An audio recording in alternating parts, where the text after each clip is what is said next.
Welcome to the Rim Break Rodeo. We hope this video helps. In this video, I will show you how to make custard with condensed milk using an easy method. First, let's gather our simple ingredients. You'll need 4 large eggs, 1 can of sweetened condensed milk, and 2 cups of whole milk. Don't forget 1 teaspoon of vanilla extract and a small pinch of salt to enhance the flavors. Having everything ready makes the process smooth and enjoyable.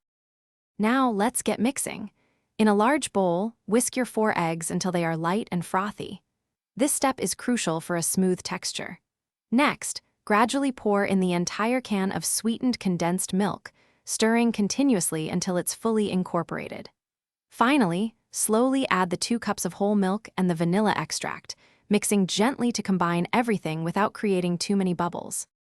It's time to cook our delicious custard.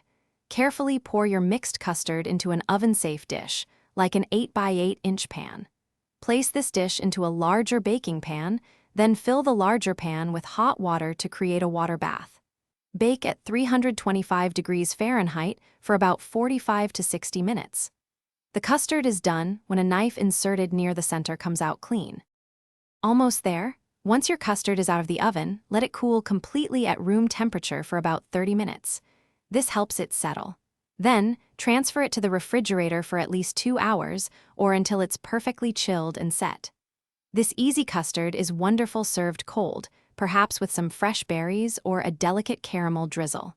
Enjoy your homemade treat. Thanks for watching. Consider subscribing if we helped you.